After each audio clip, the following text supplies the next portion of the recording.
from the city that never sleeps. 17 miles from Madison Square Garden, New York City. It's America at Night with Rich Valdez, America's favorite late-night talk program, featuring interesting guests from around the world and calls from across America. And now, here is your host, Rich Valdez. Hi there, good evening, and what's up, America? I am Rich Valdez, Valdez with an S, at Rich Valdez on all of the social media. Give us a call, 833-482-5337, 833, the number 4, and my last name, Valdez. Now, you can also chime in at Rich Valdez on any of the social media throughout the night. I'll be checking those during the breaks if you have a comment or a question. And I want to talk about several things. Obviously, today it's Thursday evening. We're live. We're national. And it is April 20th, also known as 420. This is the big marijuana day.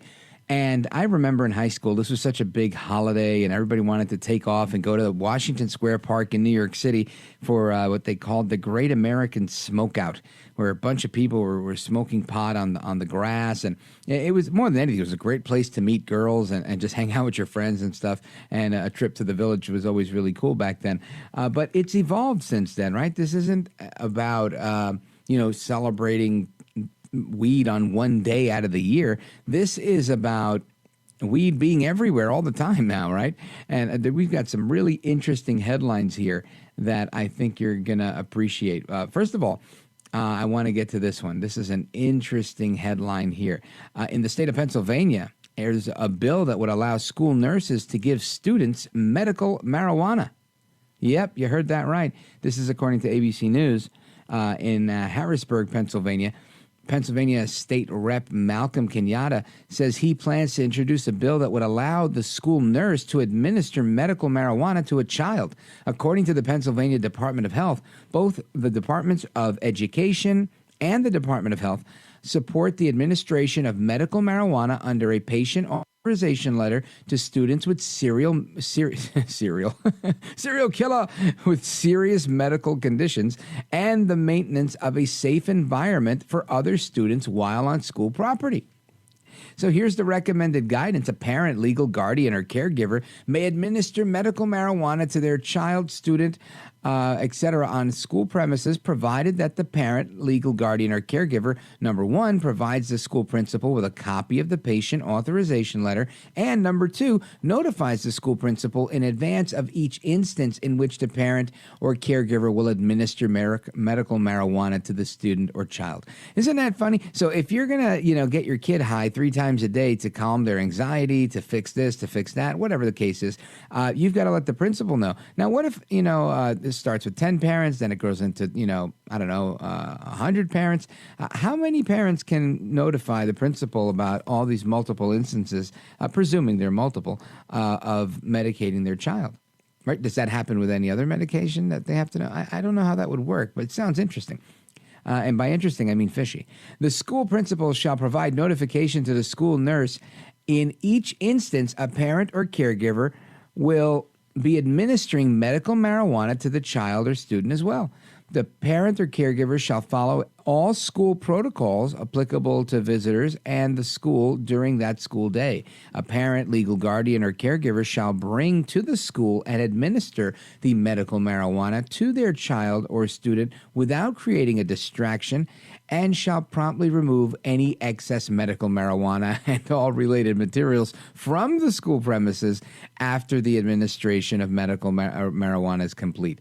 The school shall provide a secure and private location for the parent or legal guardian to administer the medical marijuana to the student, and students themselves shall not be permitted to possess any form of medical marijuana at any time on school property or doing any school activities on school property. And this is what they're discussing in Pennsylvania. So imagine that. Imagine, saying, oh, my gosh, I'm so stressed out. I have a big final exam or a midterm coming up. Mom, can you help me? What do you need, baby? I need to get high. Okay, I'll be right there with your bong. Yeah, I mean, I just think that is absolutely insane. Some people are probably doing backflips saying, it's about time. I'm so glad my mom can come to school and get high with me. But I just can't imagine how this works in a school without the other kids going, hey, I'm anxious too. Hey, I'm nervous about the test too. Hey, puff, puff, pass. I don't know. Call me an old traditionalist, if you will, but I think this is pretty insane, personally. I mean, if you have a headache, right? I have two daughters who once a month they menstruate, and if they have pain, they can't even go and get an aspirin or an Advil, ibuprofen at the school nurse.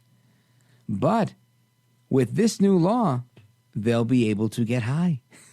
I mean, you can't make this stuff up. Anyway, Pennsylvania's medical marijuana program was signed into law in April 2016 to provide access to patients with a serious medical condition through safe and effective means of delivery that balances patients' needs with the access to the latest treatments with patient care and safety. So that's overall with adults, that this doesn't take into account how this applies to kids. And it's funny, the bill they're proposing says they want the school nurse to administer it, but the recommended guidance says they want the parent to come in, which makes more sense, at least. Just imagine the school nurse now saying, all right, little Johnny, little Susie, please report to the nurse's office. And we're going to be using one of those vaping machines today because it's time for you guys to get stoned. Why? Well, it's just that time. We do that every day at 11:30. I'm not poo-pooing the idea of marijuana. It's not for me. I'm not a marijuana guy. But I am saying I think that this is probably not going to help everybody in school, right? I don't think that people are going to go, oh, my gosh, this is exactly what I needed in order to pass the test. Now, of course, that is the cue for every pothead in America to call and say, Rich, I like your show. I like you, but, you're dead wrong here. You're a real a-hole, blah, blah, blah. Listen, I don't know. This is just what I think. I remember when kids were smoking weed in the second floor bathroom when I was in high school, they got in trouble. Now we're talking about having your parents come in to give it to you. I just think this is crazy. And I mean, what else can I say? Anyway, that's that story. And we're going to get to more of that. By the way, Pennsylvania Senator John Fetterman, I sound like Biden all of a sudden. He's very supportive of this stuff, and we'll continue our discussions on 420 throughout the evening. But Joe Biden today was at a meeting he was having in Maryland, in Accokeek, Maryland, and he attempted to spell the word 8. Listen to this. But we have 1,000 billionaires in America. You know the average tax rate they pay? 8, E-I-G-H%. 8%. E-I-G-H%. I think Joe Biden's had a little bit of that 420 for himself, and that's why he's having that E-I-G-H, 8, E-I-G-H. I got hairy legs. You're not black. And all those other crazy things that he says. I think that might be it. He might be administering the medical marijuana to himself. Anyway, I also wanted to bring your attention to the mayor of Chicago, the mayor-elect, but we'll do that a little bit later. But basically, just to give you a little heads up on that, he defends the looters that we talked about with Chief Craig the other day. He defends them, saying, look, demonizing children is wrong. How about demonizing crime? How about demonizing rioters? That's what they should be doing. And that, to me, begs the question, what are we doing with children nowadays? Of course, every kid is different, but are we raising kids to be helpless or reckless in that matter? There's a gentle parenting backlash, and we're going to talk with Alison Bogle. She's an expert on parenting, and she's with Austin Family Magazine, and we're going to connect with her straight ahead. So don't go anywhere. The phone number is 833-482-5337, 833-4-VALDEZ. This is America at Night with Rich Valdez.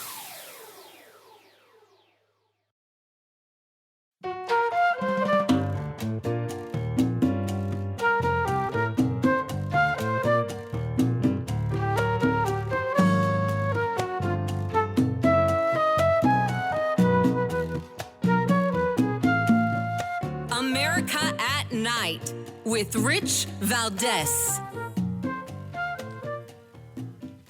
All right, America, welcome back. So we're looking at a piece recently written, The Gentle Parenting Backlash, Am I Raising My Kids to Be Helpless? And it raises the question, amongst many others, what is going on today, right? Are we raising our kids to be helpless? Are we raising them to be more resilient, to be more prepared? Or as the previous topic, are we raising them to be dependent on medical marijuana in a school setting to be able to function? And these are all questions that I make jest, but I legitimately want the answers too, because I think they're conversations that need to be had. Alison Bogle is a parenting expert with Austin Family Magazine, and she's here with us this evening. Alison Bogle, welcome to the program. Thanks so much. I'm excited to talk with you tonight. Likewise. So tell me initially what your thoughts are with respect to, I guess, protecting our children so much that we may, in fact, be raising our kids to be helpless. Yeah, I think that's it exactly, that idea of protecting our kids so much. So I think there's a fine balance. There's an appropriate level of teaching our kids about emotions and teaching them about different things, but then you can, as a parent, cross a line to where now you're protecting them from some of the fallout that they would normally experience. And then that's where we get into that trouble of raising kids who are unprepared to handle the real world, because the real world is not always gentle and easy on our kids. Yeah, I'm going to pose a question to you. This is real life.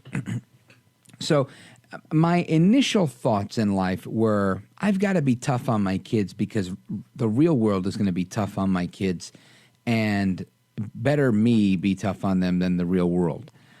As my kids grew, I realized the world's going to be tough on my kids. I might as well be nice and tell them it's going to be tough, but let me be as helpful as I can be. And I was having this conversation, and my kids are older than my brother's kids, although he's older than me. And I was saying, life is tough enough on these kids where when I can help, I will, and give that advice from a more gentle perspective, which is a very nuanced perspective for me than it was some years ago, because my parents were tough. And he said, I disagree completely. You got to be tough. You've got to be able to toughen them up, because otherwise, this world's going to eat them alive. And I didn't disagree with him because, again, that was my own sentiment as well 6-7 years ago. But I've learned that doesn't go anywhere, and I don't have to add to the toughness of life. I could help guide them through life. What's your take on that for anybody who's still child-rearing? Like in my case, one's going to be 18, one's going to be 22. What do you say to a parent who's facing a conundrum like that? Yeah, I have to side with you over your brother. I'm sorry to your brother, but I do think that the world is tough enough, and I think that we can teach those hard lessons to our kids, but we don't have to do it in a harsh way. Because like you said, the world doesn't always soften the blow, and so it's not that we're trying to completely, soften everything, but I think, like you said, it's a little more nuanced. So, maybe it is you teach the lesson and you talk about the feelings, right? Like, okay, instead of just, your kid's angry or disappointed in something. Well, toughen up. We don't always get what we want. When you're older, you're not going to get what you want. That's just the way it is. And then our kids are left still holding those feelings. They don't know what to do with them. So ultimately, they learn to just shove them down. And that doesn't help anybody ever, kids or adults. So, the more nuanced approach is, man, when something like this happens, it's really disappointing and it's really frustrating, and that's totally understandable. But we also do have to move on because we do have to do X, Y, Z or whatever it is. So it's okay to feel frustrated and it's okay to feel disappointed, but here's what you do with that and here's how you move forward. So we're acknowledging those feelings. We're not telling our kids suck it up. And then we're coaching them on the healthy ways to handle those feelings and to keep moving forward. I think the tricky part is when, maybe either we go the super tough route or we go the route of, oh no, you're having a sad feeling. Well, let me protect you from that. And then our kids never learn what to do with the feelings that are uncomfortable and how to move through them. So let's talk about that. Let's tell, I guess parents, grandparents, young aspiring parents who are working the late shift listening to this program, How do they strike that balance? What are some of your recommendations on helping to prepare them for what's tough without adding to what's tough?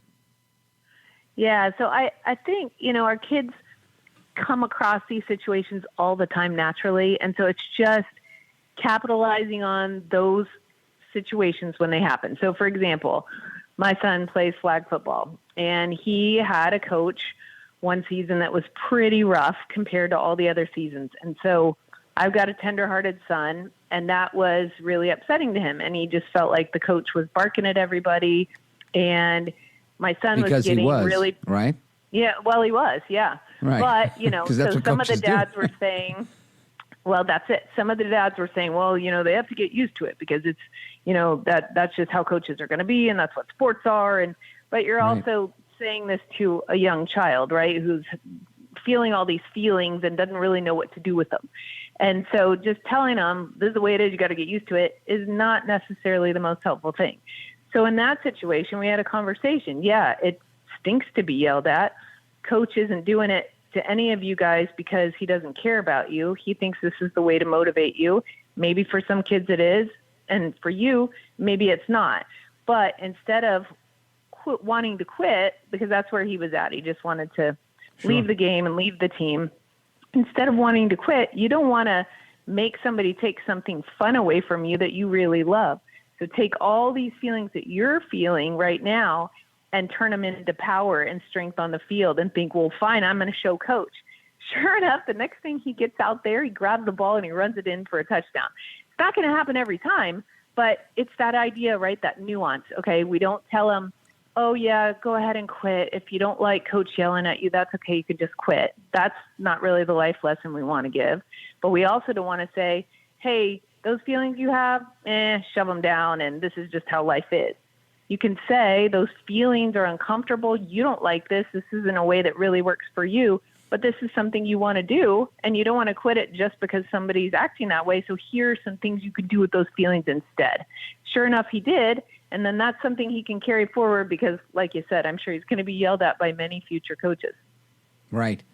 Right. And I think this is really an important lesson, and that's why I wanted to bring you on the program to talk about it, because according to this piece in the New York Times, it says that parents who monitor their kids' every move and get involved in every step of the way, going to fight with the coach, don't yell at my kid, that type of thing, end up creating or contributing to the growing number of depressed teens that we're finding. And they're saying this is, initially blamed on the pandemic, but they're saying, moreover, it's because of this coddling. And I think it's a key thing, right? One is don't throw them to the sharks and say, hey, swim. It's sink or swim. Right. And the other one is, don't go and swim for them either. And you really got to kind of coach them through. And I think a lot of that comes with experience with parenting, but it also comes through, learning from others. And I think that's the importance of community and conversations like this.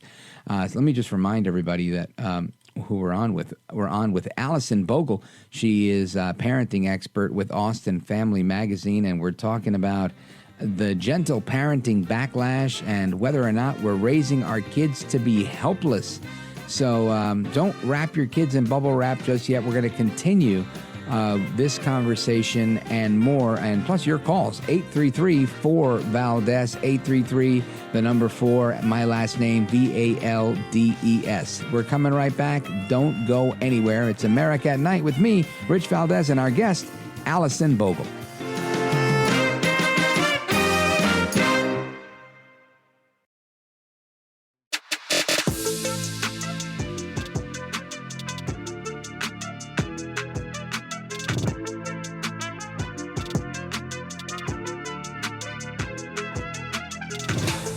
Now, 833-4-VALDES. That's 833-482-5337. 833-4-VALDES. That's Valdez with an S. All right, America, welcome back. We're on with Alison Bogle. She's with AustinFamily.com, and I want to get to your calls. Let's get number 3 on hold and put it in the queue so we can go to D in Pittsburgh on KDKA. D, welcome. You're on with Rich Valdez. Go right ahead. Okay. Sure. Welcome. Hi, is this Rich? Yes, ma'am. Go for it. America's listening. Oh, hi. I just wanted to tell you that I was listening to what you were saying about how these kids are being coddled, and I noticed something tonight. I was at an orientation. The local park was doing some hiring for the season, so there was some kids there from about the age of 14 to 17. And the mother came in with the boy, and she kept telling him how much she loved him. And he said, okay, he loved her, and she was getting ready to go out the door, and she said, now don't forget, call me if you need anything. And he said, okay. So, but I mean, it's unbelievable. I just couldn't believe all this. I love you. I love you. I love you. Please call if you need anything. He was just coming in to put an application in. And I thought, my goodness, I guess, because I really got a big kick out of how you mentioned about all that marijuana and that. That's unbelievable. You mean to tell me Pennsylvania, because I'm here near Pittsburgh. Right. And you said Harrisburg has passed a law now that they they're considering this that at the schools? Yeah, isn't that I interesting? did hear something on them. Oh, that's unbelievable. Yeah, well, thank you, Dee. I appreciate your input. And it is interesting how we are seeing more and more coddling of children. Alison Bogle, what's your reaction to this over-coddling of children? And again, you may not have heard this news that I shared in the first segment right before you joined us, but the state of Pennsylvania is thinking of expanding their existing medical marijuana law to include a new regulation within the law that would allow the school nurse to administer medical marijuana to school children and or allow the child's parent to come in to administer medical marijuana to a child that needs medical marijuana in a school setting. Alison Bogle.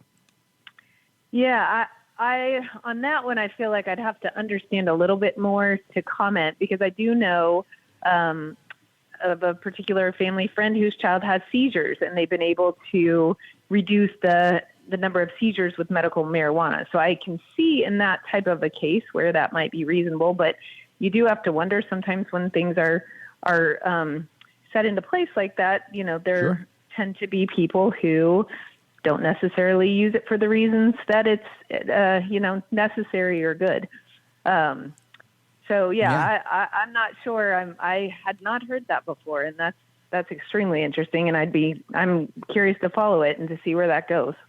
Yeah, me too. Again, this was a bill that was proposed by a Pennsylvania state lawmaker to expand their current law. And I get, I guess being a cynic, I take it and I run with it. And I think, this kid says, oh, I've got a headache. Oh, I've got anxiety because I have a test coming up. And the next thing you know, you're calling your mom to bring you your bong so that you can get through the test. And right, that's my job, to make fun of it here on the radio. But you do make a good case. And I have met people that had cancer and were dealing with it. A very good friend of mine and her dad was he was terminally ill, and that was the only way he could really manage any of his cancer symptoms. But again, he wasn't a school kid, and I could see school kids that have cancer that could also benefit from that. I see a million different ways of this, but to me, I see an open door for everybody to just have classrooms of kids that are just getting high, and I think things have to be well-intentioned, right? Because when they're not, this is where we get the problems that we have. Kind of like what we were talking about earlier with respect to, trying to prepare your kid for tough times as opposed to making them go through your own tough times to toughen them up. But if we fast forward on that and take a look at, the setbacks that kids are facing as a result of the pandemic, what's your take on that? Because I think lots of parents, I know I certainly have seen it with, I know my daughter missed a lot of school, and everybody else's daughter, I think, missed a lot of school as well as their sons because of what happened with COVID. What's your go-to piece of advice on to people that are going through that? You mean just in terms of noticing the setbacks in their kids? Yeah, well, I general. guess I guess I'll rephrase saying I think we're going to have a generation of kids that will have experienced a very different education than anybody else because they lived through a pandemic. I think you're absolutely right. And I, earlier in my career, taught in school. And when everything went to Zoom school and, my kids were at home learning, and it was very obvious that, despite, their teachers were amazing and turned themselves inside out to educate the kids over, the computer screen. But it was very clear that they were just not learning at the same pace and at the same depth that they were before. And so I did sort of have that thought of, oh my gosh, how are these kids going to get caught back up to where they were, and then, move forward and finish in the same sort of place? And the answer really is they just aren't. And I think it is going to be this. Yeah. The hole was so deep. And so, even if you are teaching quickly to hurry ahead, well, you're not teaching as deep. And so no fault of teachers at all. They've been the somewhat unsung heroes. Hopefully enough people were singing their praises, but of the whole pandemic. And I think it's the nature of the beast of what the kids who were in school during that time have had to experience. On top of that, the isolation, so many things that they've experienced that generations before have not. And so we're kind of following along and seeing what's going to happen as a result. And I think that whole time was a very stressful, anxiety-provoking one for families everywhere. And maybe even because of that, in response, parents did, have that urge to coddle more, get involved more. They had to be involved more. And so, all of this becomes enmeshed, and people who maybe had a tendency to coddle before have, kept that going. And it's not necessarily the best thing for our kids. Yeah. Now, we're going to take a quick pause and also take a call. But I want you to just chew on this for a second, because I think a big question is, how much helping is too much helping? So let's put that out there into the world for a moment and give out the phone number, 833-482-5337, 833-4-VALDEZ. Our guest, Alison Bogle. We'll be right back. This is America at Night with Rich Valdez.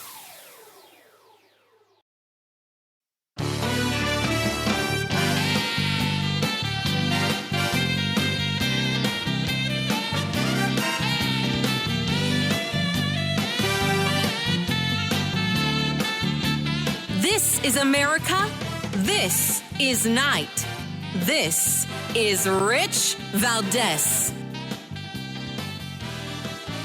All right, America, welcome back. Our guest is Alison Bogle from AustinFamily.com. Let us go to Astrid in Myrtle Beach, WRNN. Welcome. You're on with Alison Bogle and Rich Valdez. Go right ahead, Astrid.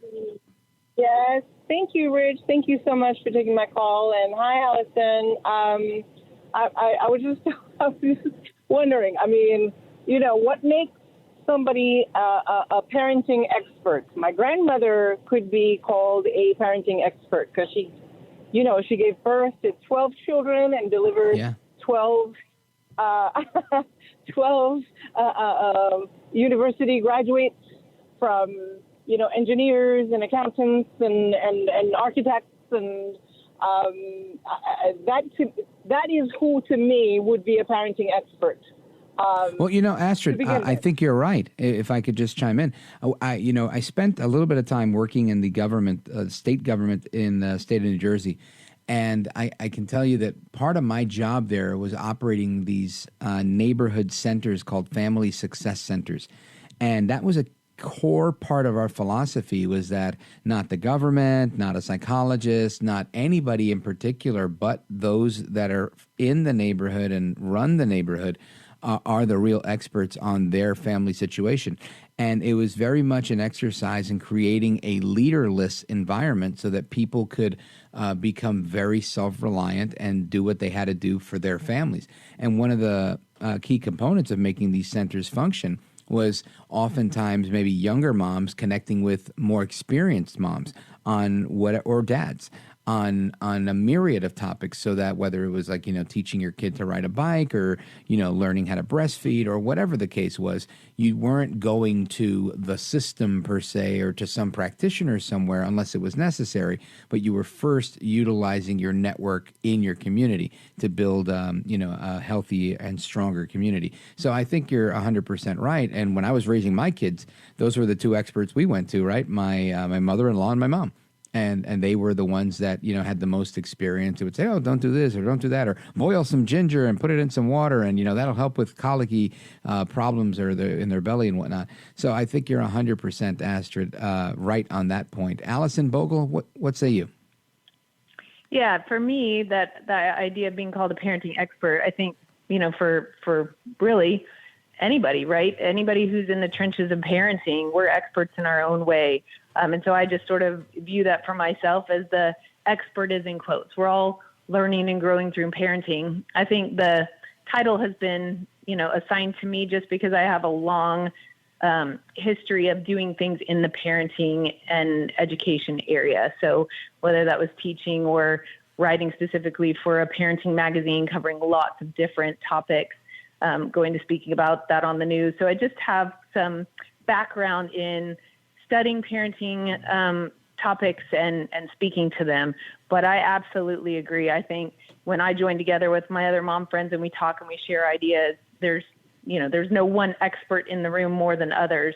And I think everybody has something of value to bring to the table in those kind of conversations. And then, of course, obviously with a grandmother like that raised so many children and clearly successfully, that is a treasure trove of information right there, and a true expert as well.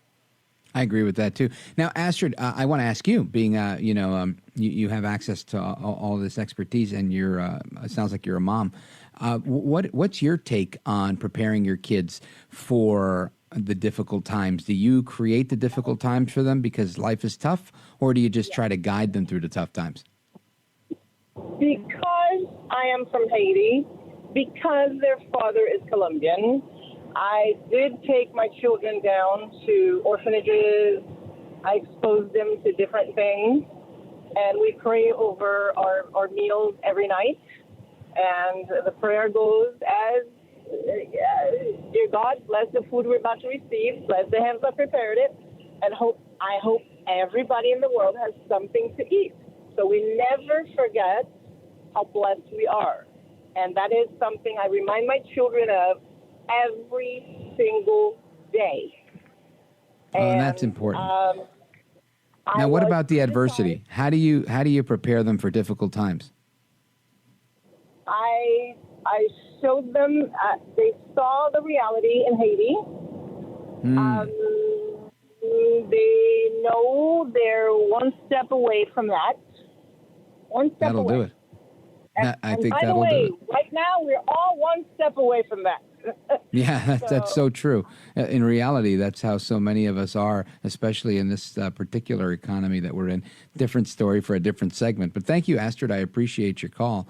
Alison, Bogle, I think it's important to note what we talked about, that there are so many nuances when it comes to parenting and raising children. And I guess no one approach is the best approach, I guess, because different kids, different strokes for different folks.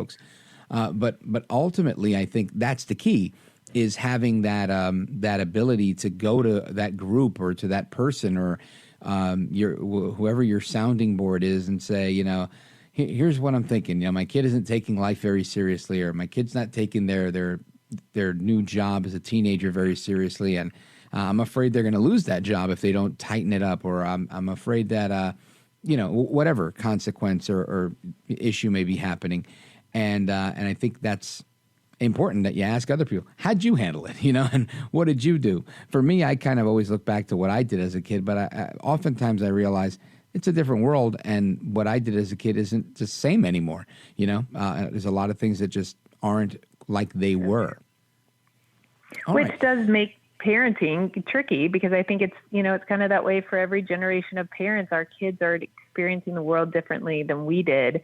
And sometimes it feels like, we have to run so hard to keep up and figure out what they're doing, especially for me, with like how do you parent through these times of social media and technology? And so having different sounding boards to talk things out with is so important. Now, Alison Bogle, let everybody know how they could keep up to speed with you and the work that you're doing and how they could follow you. So one of the best things to do is to just easy Google Austin Family Magazine. We're based in Austin, and great resource, parenting resource, and can connect with different writers through that magazine. And you can also, listeners can subscribe for email updates as well. Outstanding. Alison Bogle, I want to thank you for your candor and for your wisdom and for being with us tonight. Oh, it was so much fun. It was great to talk to you. Thanks so much. Likewise. All right. Folks, more to come straight ahead. The rest of your calls and more, 833-4-VALDEZ. This is America at Night with Rich Valdez. Call now, 833-4-VALDEZ. That's 833-482-5337. 833-4-VALDEZ. That's Valdez with an S.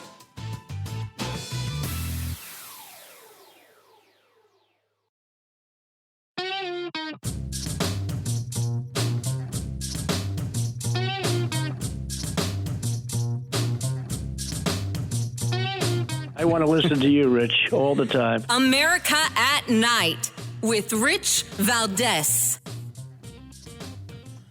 All right, welcome back. Let's go to Steve in Atlanta, Georgia, WGKA. Go right ahead quickly. Hey, thanks for taking my call. Yes, sir. So I live in Gwinnett County, Atlanta. It's about 20 miles north of Atlanta. And, what's your comment? Well, so here we have this Phoenix system, and the Phoenix system it's a separate set of schools that are for kids that just don't quite fit in. They have maybe a mental issue, or they maybe a girl became pregnant or something like that. And Gwinnett County is the 16th largest economy by GDP in the world. If it were a city, of course, it's a county though; it's not a city. But great place to live, and the school system is awesome. All right, I got to cut you off there because we can't talk about Gwinnett schools when we're talking about pot and kids. But thank you, Steve, for your comment. I appreciate it. I want to continue. Let's go to Nate in Williamsport on WWPA. Nate, quickly, go right ahead. It's a pleasure, sir. I listen to you every night. That being said, thank you, sir. Pennsylvania, no problem. Pennsylvania marijuana law, they need to change other things. In Pennsylvania, the only thing that restricts how much marijuana you're allowed to buy is the size of your bank account. Isn't that crazy? There's no limit on the amount of pot you can buy. It's everything else, it's like for most things, there's a limit. But yeah, it's a good point that you raised there. If they're going to regulate everything, might as well regulate. And again, I'm not proposing regulation. I just find it interesting that there is no regulation there on something that has been once so highly regulated. Thank you, Nate, for calling in. I appreciate it. It's good to hear from you. I hope you'll call in again really soon. Let's go to Gary in Delaware, New Jersey on WOND. Go right ahead. Yes, Rich, I'm glad that you decided to no longer be tough with your kids and just teach them that the outside world is tough. Because, I urge you to keep urging your brother to stop being tough with his kids. That even though kids have to learn about the world being tough, they still need affection from the very people. Yeah, no, Gary, I think you're raising a good point. It's one that I learned, just through experience in life, and I figured, they get beat up enough in this life. I'm not going to add to it, but it is a tough life out there, and we do have to prepare them. So it's a double-edged sword. Gary, thank you. More to come straight ahead. What's up with the work wife?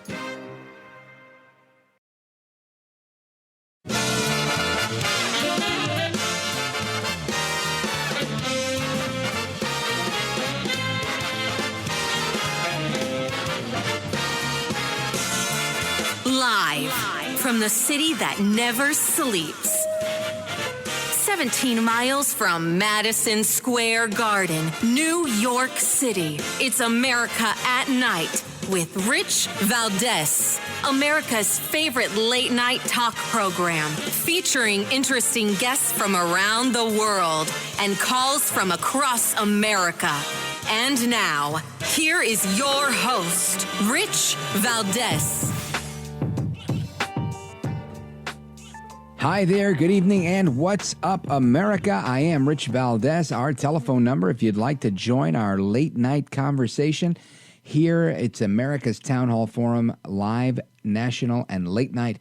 Feel free to do so. 833-482-5337, 833-4-VALDEZ is the phone number. You can also chime in online at Rich Valdez with an S on all of the social media. And a couple of headlines I want to share with you. Interesting stuff that's been going on tonight. So let's start with this one here. Let's see, where did it go?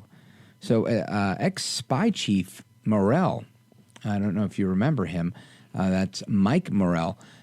He made a sworn testimony, a private testimony to the House Judiciary Committee, indicating that Anthony Blinken, who's now Secretary of State, was the senior campaign official who reached out to him just around October 17th of 2020, which was 3 days after the New York Post had published an email from the laptop suggesting that Hunter Biden had introduced his Ukrainian business partners to his father, who was then vice president, in an influence peddling scheme. And subsequently, there was a letter produced by a number of former intelligence officials that signed on to this, saying this is nothing more than Russian information. Well, he admits today that that's actually not how that went down. And so we'll get to that a little bit more at the top of the next hour. But that's information that came from the ex-spy chief himself today. Then we've got the SpaceX Starship rocket took off today. It exploded just after it took off. That's an interesting tidbit that we're going to talk about as well. And CBS News has aired a segment on the whistleblower with respect to how the IRS is giving preferential treatment to Hunter Biden. So those are some of the headlines that are coming out of the nation's capital there. And there's also a report in the New York Post. This is an interesting one here. The title, Sorry Boomers, Millennials Call BS on the Work-Wife Excuse. The generation born between 1981 and 1996 apparently disapprove of the typically platonic office relationship dubbed the work husband or the work wife. And this is according to a poll conducted by Redfield and Wilton Strategies for Newsweek just about 10 or 12 days ago. So that's interesting. And I wanted to talk about the work wife and the work husband because the question is, should we have a work wife or a work husband? And I don't know the answer to that, but I have a guest that's going to help us get there. Dr. Shannan Crawford, she's a licensed clinical psychologist, a couples counselor, a conference speaker, and an adjunct professor. And she's our guest. Dr. Shannan Crawford, welcome to the program. Thank you so much for having me. Oh, it's my pleasure. So let's dissect this this survey that's indicating that some approve, some disapprove. What say you on the topic of the work wife or the work husband? Yeah, I think it's helpful to just define terms. So I think most people would consider it a platonic relationship, that you have great synergy, you can complete each other's sentences, you work well together. So I want to advocate for both sides, that there's a large part of the population that would say that's normal, that's fine. There's levity, there's productivity, there's all kinds of good things that can happen when you have a work spouse. But on the other side, obviously, as a clinical psychologist, at Crawford Clinics, we see a lot of those lines blur and they can turn into emotional affairs. Very rarely do people wake up in the morning and say, I want to have an affair. It's these gradual, slow burns of not being cautious. And those kinds of relationships do tend to make us a little more vulnerable if we're not being mindful. All right, so let's talk about this emotional affair. How is that defined and what does that look like? Sure. So an emotional affair is when there's an entanglement of emotions that it's gone beyond just friendship into emotional connection where you're sharing with this person what you're not sharing with your legitimate partner. And so there can be a natural comparison of, well, this person gets me better. They understand me better. And back to the work spouse, it's really common to have that conversation in people's heads, whether they admit it out loud or not, of saying, man, my work spouse just gets me so much better. They complete my sentences. They know how I like my coffee. They know what I want for lunch. But all of those are pretty artificial compared to the real life of coming home. And then accidentally, without even realizing it, we can start devaluing our home spouse because they're not in the everyday epic moments of your work. And so there's these comparisons that start happening, and it's really unfair to the home spouse because emotional affairs start with a relationship of the heart that we're like giving our heart to someone that it doesn't belong to. And that's really not kind to the person at home. Sure. And I could see how someone could feel slighted by that and, develop feelings of inequity, which could, drive a wedge in a relationship. Now, with respect to this survey, I think it's interesting how it boiled down, right? So 21% that it's okay to have a work spouse, while 45% of them called it inappropriate.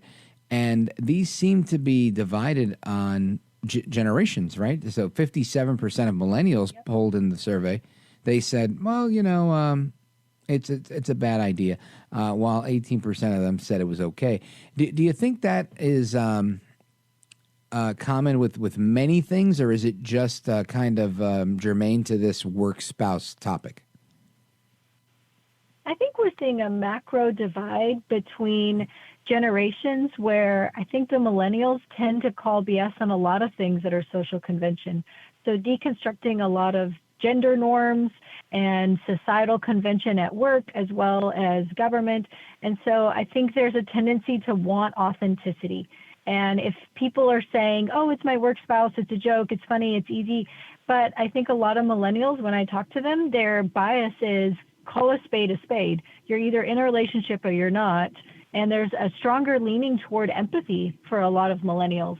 And so that moves the heart direction back to the home spouse that's getting inequity of being unfairly compared in a relationship where this work relationship is taking predominance.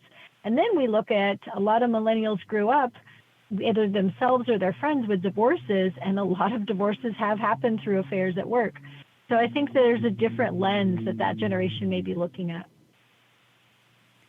So what are some of your, pieces of advice for people that have these relationships with a work spouse or, a platonic relationship with a colleague of the opposite sex that they are very collegial with and very friendly with, to make sure that they're kind of divorce-proofing their marriage? What would you recommend? I love that question. Thank you. So first, I think we don't want to go to the other pendulum where we induce fear and people are uncomfortable at work. What we're wanting are just healthy, appropriate safeguards where we're being truly honest with ourselves. Because again, I'm a therapist, right? So we have a whole team of therapists who have to walk with people in the recovery process. And now looking back going, gosh, I didn't even recognize the signs. So for a lot of people, it's the, late night work turns into we're staying up late, either working at the office or we're going out to eat. The conversations over text then turn into, other conversations or late night conversations. And so it's starting to go toward emotion rather than work content. And that was not germane to your work and to office politics or allying for each other in a promotion or something, then that really does need to stay outside of a work relationship. Just because quantity and quality of time spent with anybody, and you have synergy, you're working on a project, there's just a natural bias to have attraction there, as opposed to just a buddy you go play basketball with or something. And so we have to have more preventative safeguards. And so I would say recognizing those late night conversations and meals, times where you might be comparing your spouse. And so if you're like, oh, like we referenced earlier, they get me better.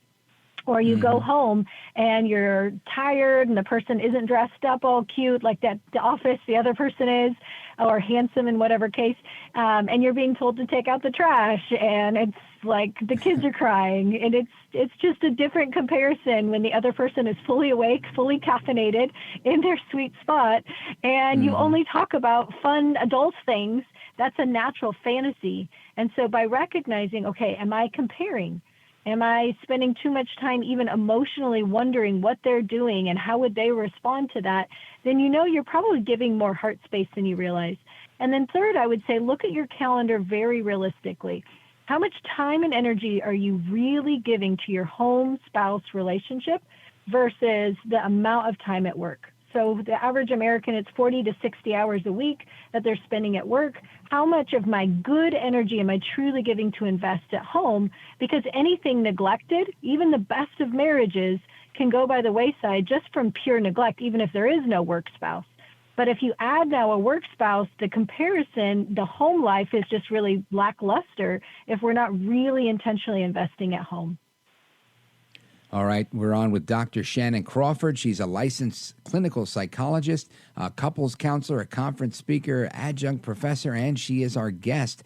If you want to chime in on this conversation about the work wife or the work husband, feel free to give us a call, 833-482-5337, 833-4-VALDEZ. This is America at Night with Rich Valdez.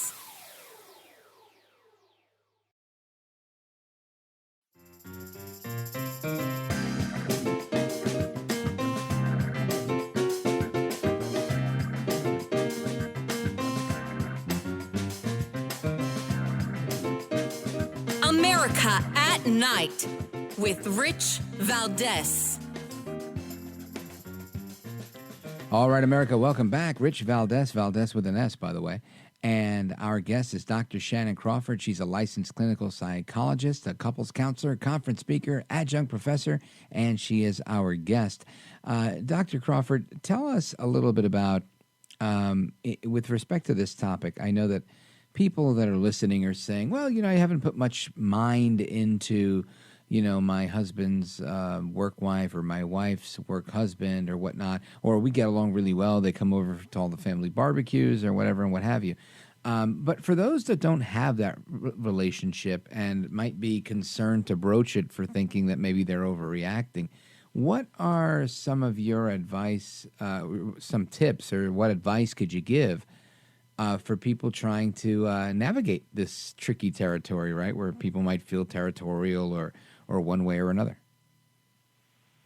Are you saying on the spouse who's not the one in the relationship or the one that is in the relationship? Right. I guess in effect to tell them, hey, I don't like this, or hey, I'd like to meet them, to have them over, or, to become somewhat more involved, to make it more comfortable. I guess what are some strategies to succeed in that area? Absolutely. So normally it's always good to lead with the benefit of the doubt. So we never try to lead with accusation of something is going on, but just saying, hey, in my gut or intuition, I'm just starting to pick up on something. I have no idea, maybe in left field and the farthest thing from your mind, but may I share some things that I just feel like would be safeguards that maybe could help protect our relationship just in case anything were to ever happen for me or for you, because our relationship is a priority and I really value you and I know how much you value me. So we're already starting on common ground that you're not just saying you are doing this or that you're possible, but so am I. Both parties are capable of having an affair, even just at the gym. If somebody stays home and they don't go to a workplace, you can have affairs anywhere. And so creating a common language where our goal is to protect our love and our connection.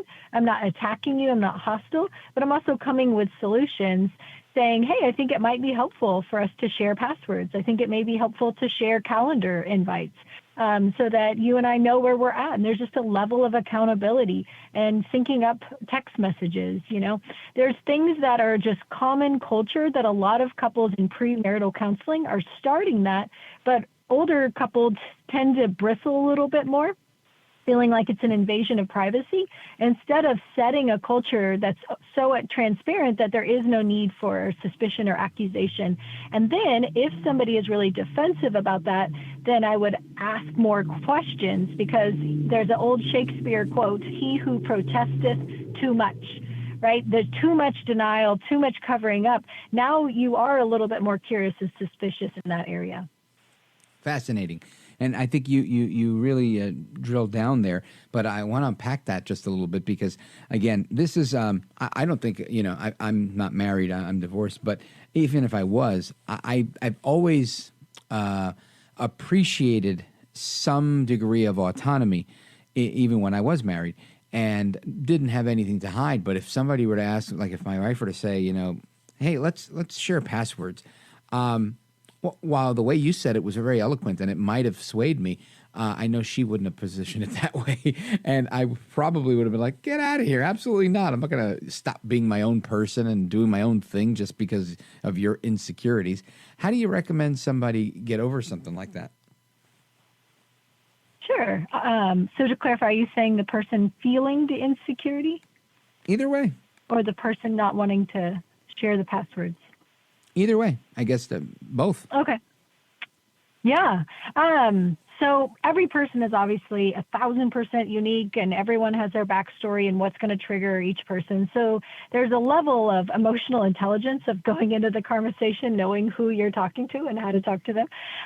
But if it's the person that doesn't want to share passwords, again, I think that when there's a level playing ground, most of the time when I work with couples, whoever, male or female, the one that's coming across quote unquote possessive, like share your passwords, you have to do this, put this 360 on your phone, I have to know where you are at all times, that intensity already sets the stage for the conversation not to go well.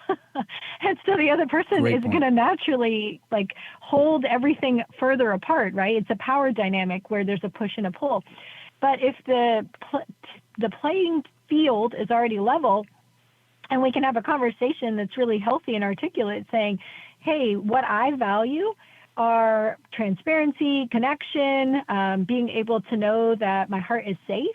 And even if it's not a physical connection, just knowing that you're not giving your heart and emotions and time to too much to one person, that helps me feel safe and connected to you, helps me treasure you, respect you, whatever the key words for that person's heart. And so now you're kind of creating a context where you're helping them have buy-in. So the first approach is you're an attack mode versus you're wooing them in, saying, hey, here's what motivates me to offer you what you're wanting. And that's so I'm distinction. offering you I'm offering you an olive branch. And this is a way that we can invest in our relationship versus I'm accusing you of something. And that's why with a lot of couples, we're engaging them into premarital, already starting the culture of openness so that then it's not abrupt and accusation-based later. Now, Dr. Shannan Crawford, let everybody know how they can follow the work that you're doing and learn more about the work that you do. Absolutely. So we have a group of therapists at Crawford Clinics, crawfordclinics.com. And then you can follow our podcast and YouTube channel. And I speak and write, so drshannancrawford.com. Outstanding. Thank you for being such a great guest. Hope you'll come back again very soon. Absolutely. I would love that. All right. Anyway, more to come, folks. Straight ahead is Rich Valdez. Don't go anywhere. Keep it locked right here. We're coming right back.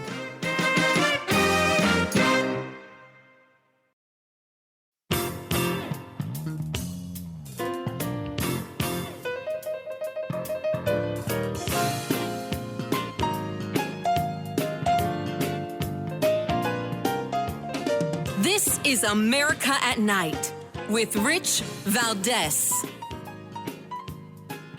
All right, America, welcome back. And looking at a piece in the New York Times just yesterday, why do some people develop allergies in adulthood? I can tell you that as a kid, I didn't have any of these seasonal allergies. And then in my 30s, wow, all of a sudden, I mean, big time allergies. I had to go to an allergist. They had to stick a bunch of needles in my arm. And I think they put 100 needles in me. And the doc was like, yeah, you tested positive to 99 of these things. and they wanted to make me this special allergy medicine. I was like, why don't I just take Zyrtec? And they're like, well, it may not work for everything. And it was really expensive, compounded thing, and I thought it was a hustle. I didn't sign up for it, but it seems to me this year's allergies have been really beating the tar out of me. And a lot of people that I talk to are saying the same thing. And now the New York Post is reporting that too many male trees are making spring allergy season hell in New York City, and they're calling it botanical sexism. I don't know what that's all about, but I want to get to the bottom of it. And with us is Christine Callander. She's a family nurse practitioner and the founder of Pure Health, treating patients of all ages, from newborns to older active adults. And hopefully she can help us understand what is going on with allergy season this year. Christine Callander, welcome.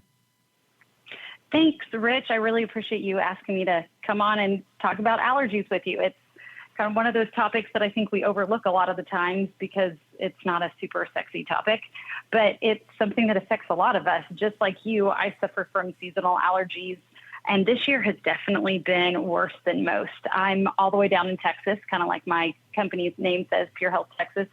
And we have just been getting pummeled with allergies, especially from like our oak trees this time of year. I get up in the morning and go to take my kids to school, and my car has like a nice green hue across the windshield. Oh, yeah. So it is just a killer this year, and it's definitely worse than normal.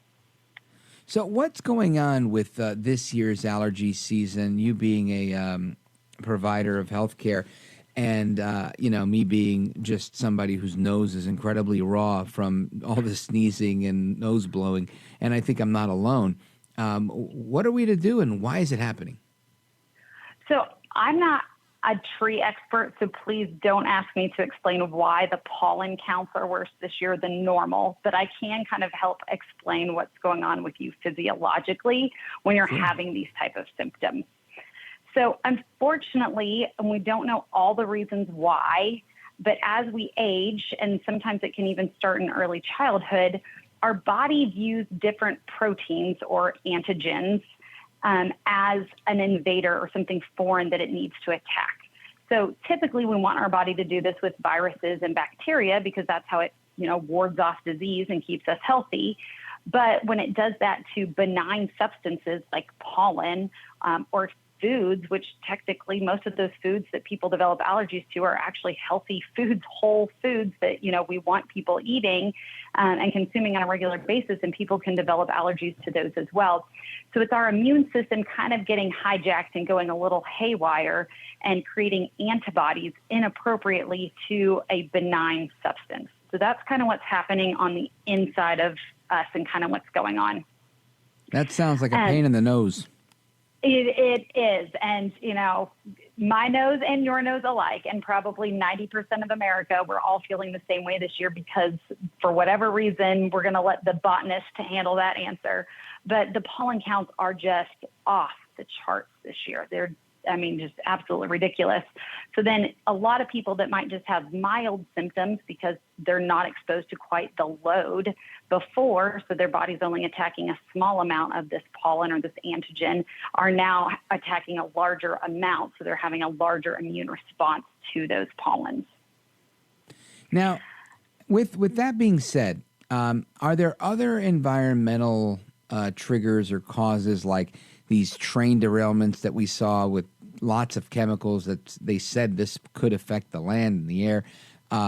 We just saw a team of people studying the health impact in Ohio, and they just all became sick while they were studying that. So how much of that has to do with what may be happening regionally? I think it has a lot to do with what's going on with allergies and health in general. America, we're one of the top nations in the country when it comes to the lifestyle that we live and kind of how we fall socioeconomically. But when you look at where we fall on a health status, we're actually one of the lowest of the industrialized nations when it comes to a health perspective. So I think there's a lot of things that we're actually kind of doing to ourselves when it comes to our environment and kind of the factors around us that then go into triggering these allergies. So, genetics is now a big, huge part of everyday medicine. For each individual person, we call it genomics because it's the teeny tiny little details that are a little bit different between you and I, and where my body is going to respond differently than your body to a substance. And so some people are just better at like detoxifying than others. So where my body might be able to handle a toxic load that's higher or lower than somebody else's, our symptoms, even though we had like consumed the same thing, might be different. So alcohol is an easy one because most people have consumed alcohol if they're an adult. And so like how I tolerate alcohol and how you tolerate alcohol are totally different. You give me a glass of anything and I'm going to be drunker than a skunk on one drink. And so I just elect not to drink because I don't like that feeling. Where you have somebody else, my same height, my same weight, they can go drink and their body metabolizes that alcohol differently. And they can have 4 or 5 drinks and, maybe not even really feel like they have a buzz. Caffeine's another similar thing like that, except we're talking a stimulant this time instead of a sedative, where I am a very fast caffeine metabolizer. So I can have a cup of coffee at 3 p.m. I am ready for bed at like 9 p.m. Where my mom, for example, is a very slow caffeine metabolizer. So you give her even like a little bit of tea in the afternoon and she's going to be up till midnight, 1 a.m. And she's not going to be a happy lady. So even though our overall genetics are very similar, that's my mom, how we metabolize caffeine very differently because of the fact that our genomics, or those little tweaks and twists, are different. So the same thing applies to how our bodies handle toxins and toxic loads.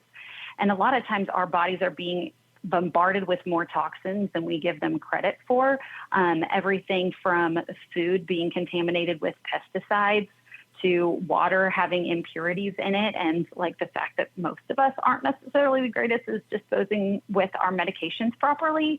So, that's getting into the groundwater.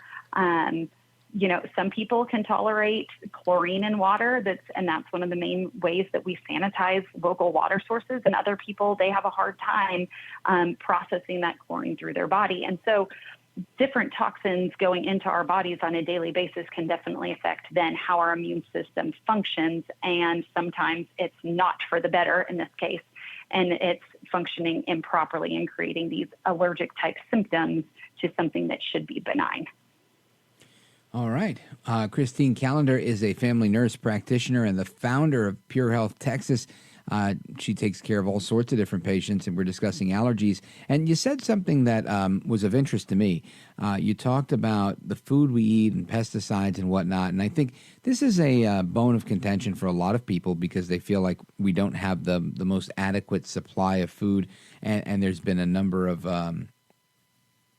extenuating circumstances, like the chickens with the avian flu, and we lost 5 million chickens, and we just lost 18,000 head of cattle, and it seems to be a lot of impact on our food supply.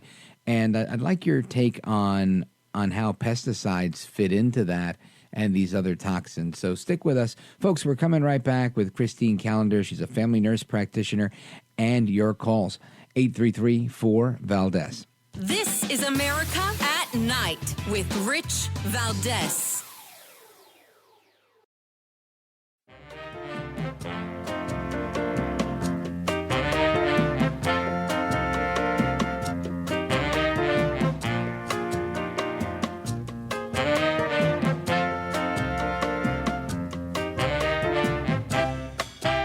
This is America. This is Night. This is Rich Valdez.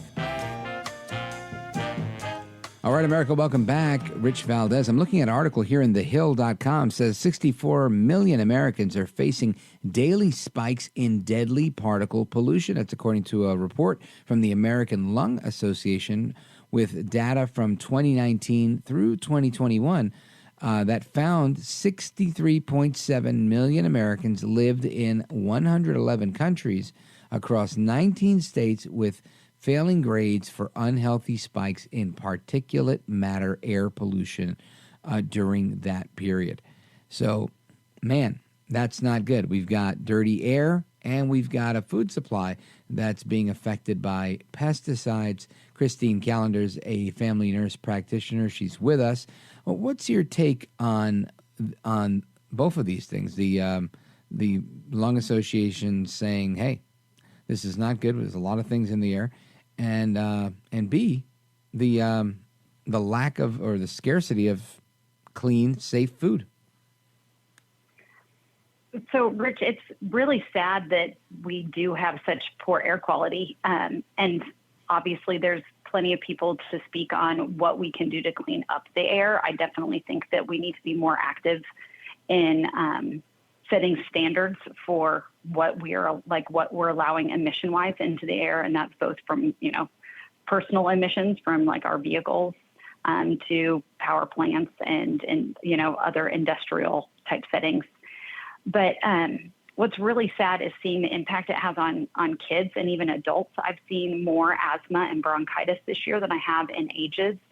And I think a lot of that has to do with the impact that those toxins have on our lungs. And it just emphasizes the fact that, taking care of our bodies and doing what we can on a personal level is so important, because we can't necessarily control what everybody around us does, and we can't necessarily control the air quality that we get to breathe on a daily basis, but we can control how we respond to it, and how we, what we put into our bodies to kind of help combat those things. So when you talk about that, are you talking about like Zyrtec or because I'm just associating all of this. I'm thinking we've got more people facing deadly lung disease and whatnot, and we have more people facing allergies. So clearly there's something happening. Is the response in how we manage it with medication? I don't think it goes back to medication, honestly. I think a lot of it goes back to the basics that we're putting in our body, and a lot of it is in our foods. And then also in supplementation, because unfortunately, sometimes we can't get everything that we need from a food source. So obviously, as a nurse practitioner, when I'm not with you, I can't establish that patient-provider relationship. So anything that we're talking about tonight, truly just on an educational basis, because I can't treat you as my patient because we're not face-to-face. But there's some things that we can do on a daily basis, like taking omega-3 fatty acids or increasing the amount of omega-3 fatty acids in our diet that can be very beneficial to both helping our immune system, helping our body detoxify, helping with those allergy symptoms even, because our bodies function better when they have more antioxidants on board. So, all right. Now I want to go to a call from Bree.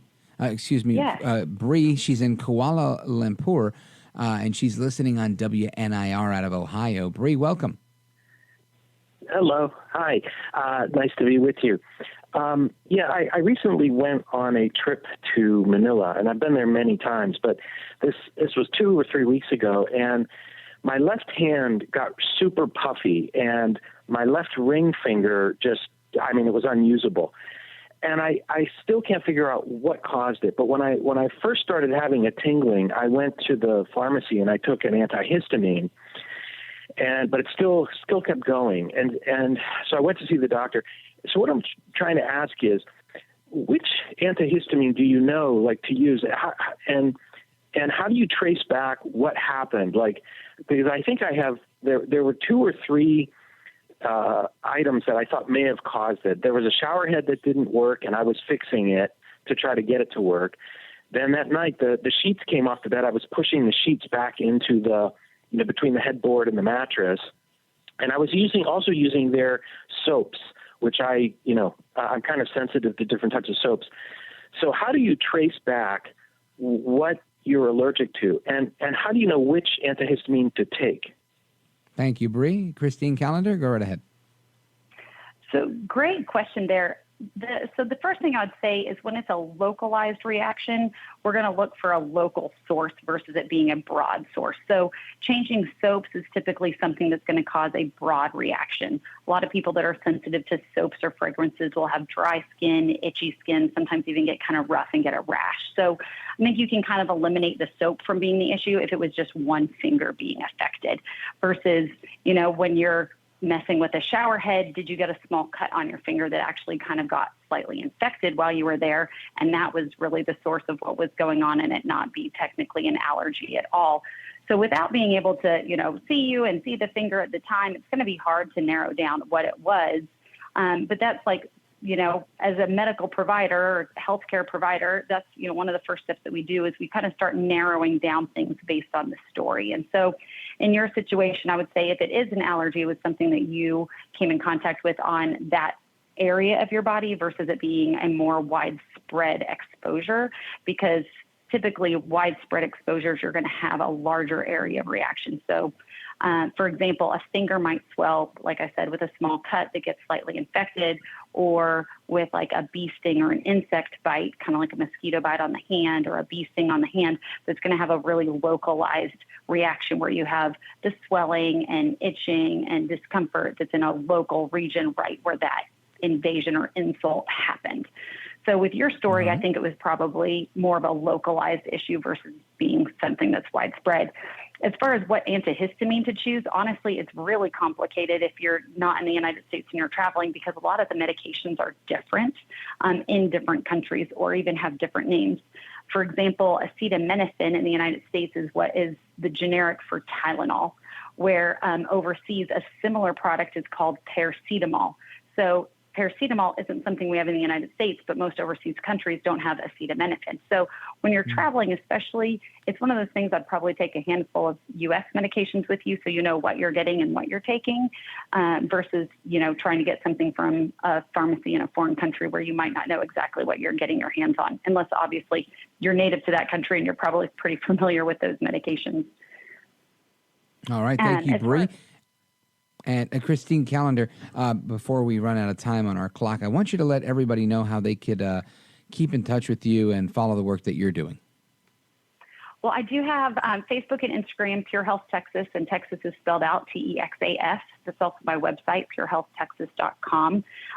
You can email or just check our posts on Instagram and Facebook. We try to put some good content up there that everybody can use. Outstanding. Well, I want to thank you for being with us. This is a lot of, for me, it was terrific because, like I said, rough year for allergies for me. So whether that was selfish or not, but I think there's a lot of people out there that can commiserate with their raw red noses. Thank you, Christine Callander, for being with us. Check her out at purehealthtexas.com, purehealthtexas.com. Hopefully you'll be able to come back soon. Thank you. Have a great night. You too.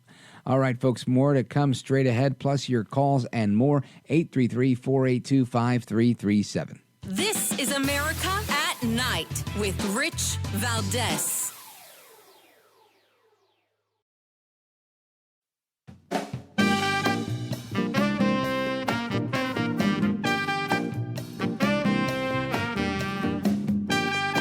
Call now, 833-4VALDEZ. That's 833-482-5337. 833-4VALDEZ. That's Valdez with an S. All right, America, welcome back. And a couple of updates here. The criminal charges that were filed against Alec Baldwin in the fatal shooting on the film of Rust have been dropped. That's some news that came out today.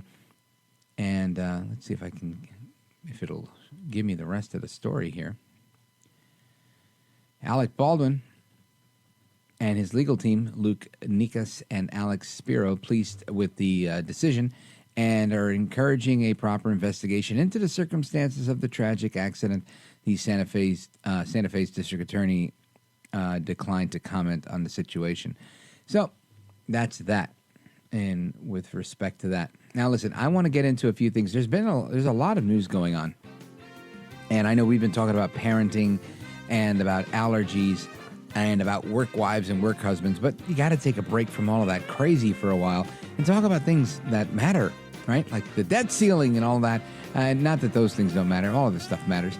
And we're going to get into that straight ahead. So don't go anywhere. It's Rich Valdez, 833-4VALDEZ. Looking forward to your calls on Open Phone America. And that starts right now. Open Phone America.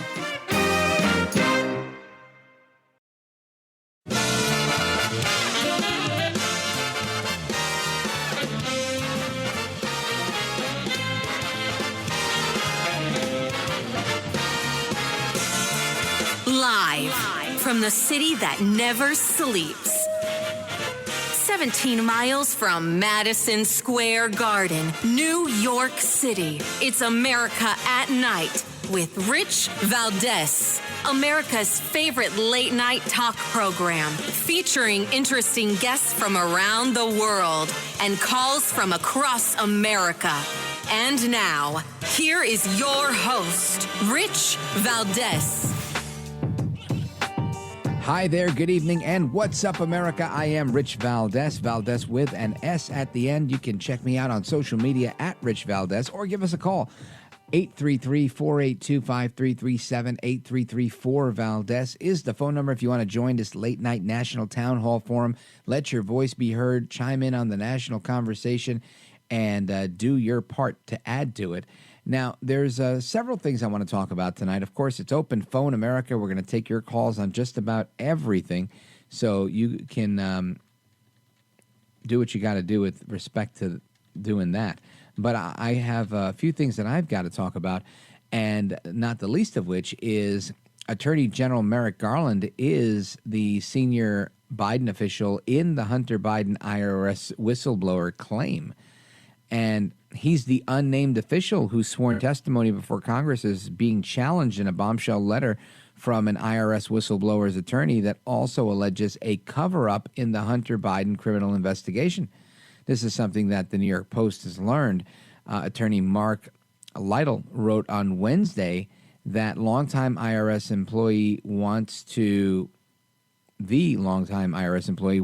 provide information to congressional leaders to contradict sworn testimony to Congress by a senior political appointee, Garland, and also to detail the preferential treatment in the criminal probe into the first son, i.e. Hunter Biden. The whistleblower allegedly made disclosures to the Inspector General of the Treasury and Justice Departments. Now, Karine Jean-Pierre was asked about this whistleblower, and here's what she told Poppy Harlow. Listen to this. An IRS supervisory special agent, our reporting is now claiming to have information about alleged mishandling and political interference in the ongoing criminal probe of Hunter Biden. That person is seeking whistleblower protection to share information with Congress, according to this letter obtained by CNN. Our Sarah Murray just gave our viewers that reporting, and I just wonder if the White House has a comment. Well, right now, as you know, we've been very clear to not comment on anything related to any type of investigation. So that is something that we have been very, very diligent about, and referring that to Department of Justice.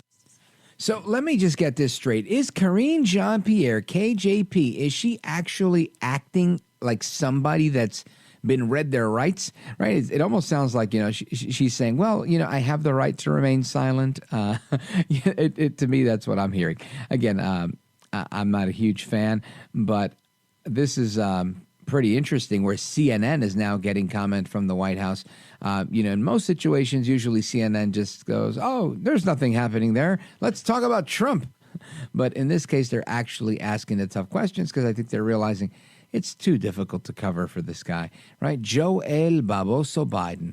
He's just too baboso, right? He's too much of a drooling, bumbling, doting old man that, and again, this is not a slight on his age. It's more of a descriptor than anything.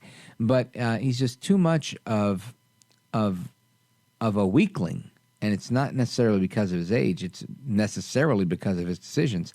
That to be effective in that position, in my opinion. Now back to this interesting thing on Garland. So the whistleblower, who's already made disclosures to these inspector generals, as I mentioned, is ready to continue talking and to more fully describe the allegations to his own lawyers. And he wants to do this by testifying to lawmakers in Congress. Garland has repeatedly claimed under oath that the Delaware United States Attorney David Weiss, a Trump administration holdover recommended in 2017 by the state's Democrat senators, is able to criminally charge Hunter Biden without the permission of other Justice Department leaders, despite Republicans challenging the factual accuracy of that claim. Now, yeah, whether somebody's allowed to do it and able to do it versus going to do it are two different things. These are very, very distinct situations. So KJP, when she says, we're not going to talk about that, we're just going to refer that to the Department of Justice, to me sounds like a cop-out. But KJP continued. She went on to say that, look, Joe Biden respects the rule of law.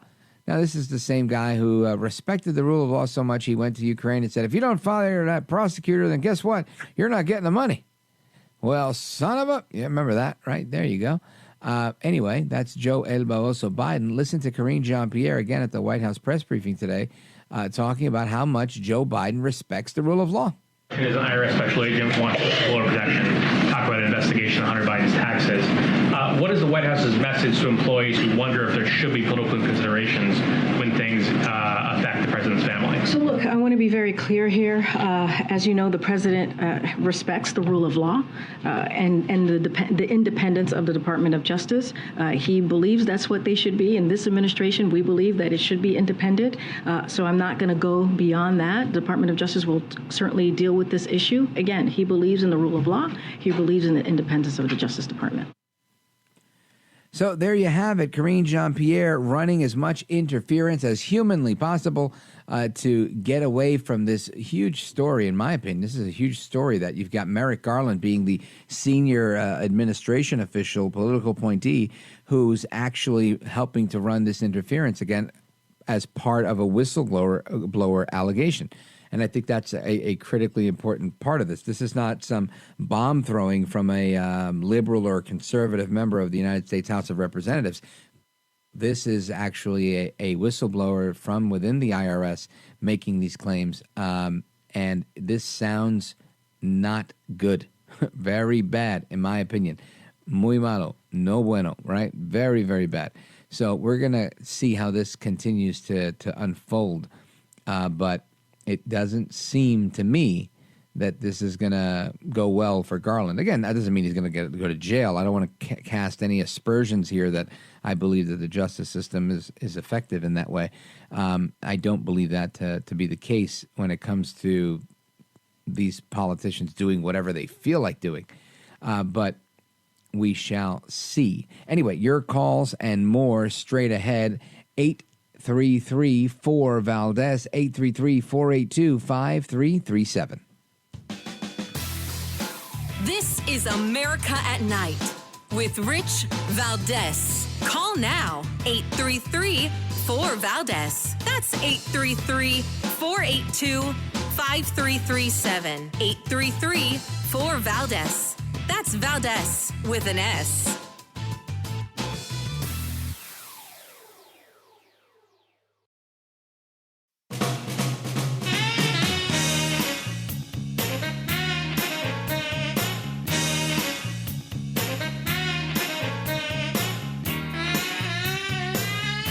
Rich Valdez, who, again, will do a fine job, and I know you'll enjoy listening to him. This is America at Night with Rich Valdez. Look, demonizing children is wrong. We have to keep them safe as well. Have you ever taught middle school? I have. Have you ever raised young people? Do you understand the risk that young people take just because they're young? Do you know that home plate is at the bottom of my stairs? I found that out when my son was sliding down those stairs trying to score. They're young. Sometimes they make silly decisions. They do. And so we have to make sure that we are investing to make sure that young people know that they are supported. Okay, so that's Brandon Johnson, the mayor-elect of Chicago, and he's saying, listen, sometimes kids make silly decisions like home plate being at the bottom of his stairs because, you know, kids will be kids.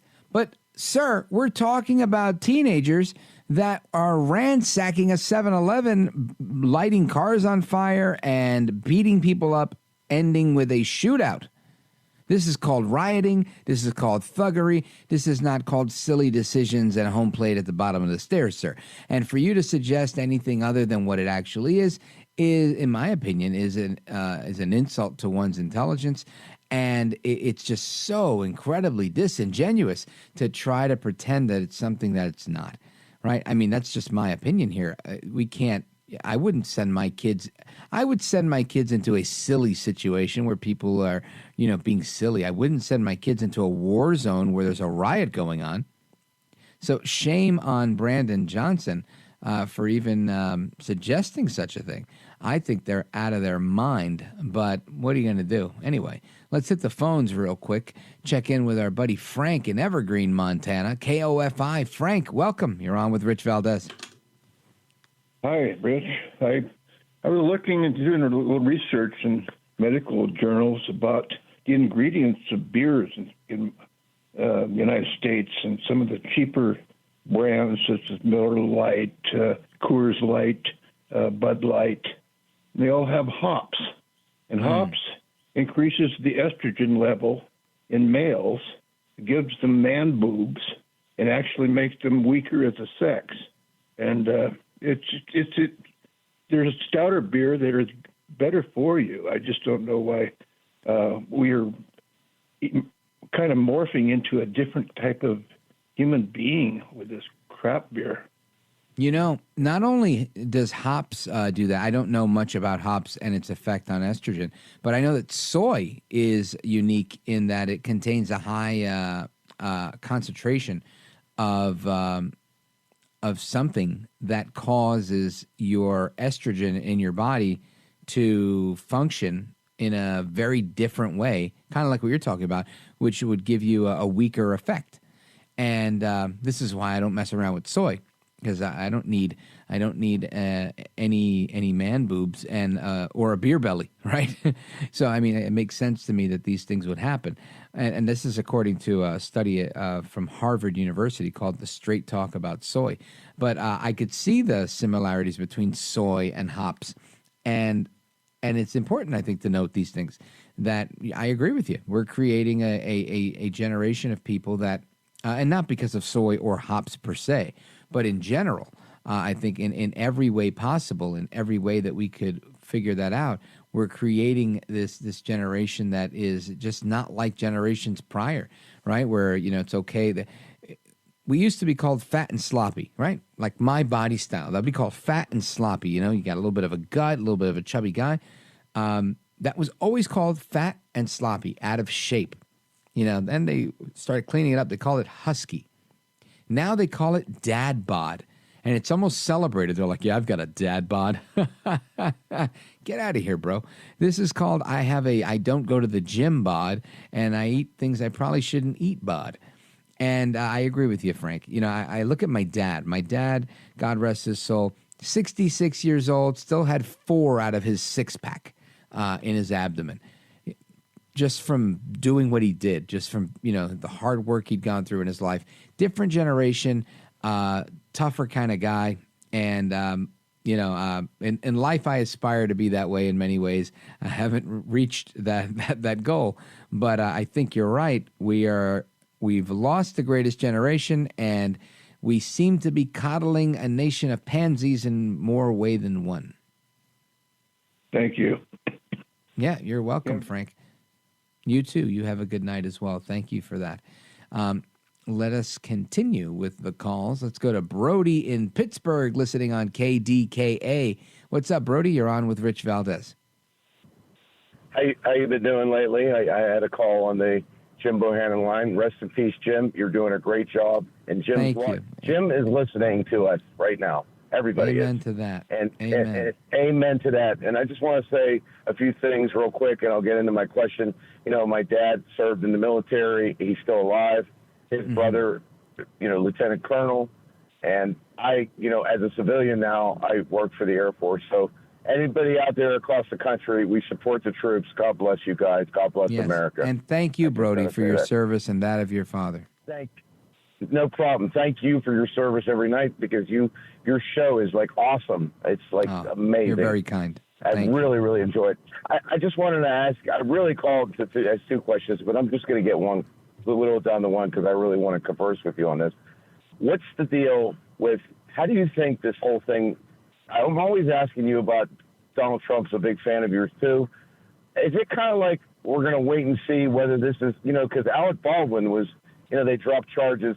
Like, have you been following this scam of a charges thing? Is it kind of like someone said through the grapevine, maybe it might be a trial, maybe not? Like, is it really wishy-washy? Because who can we go by?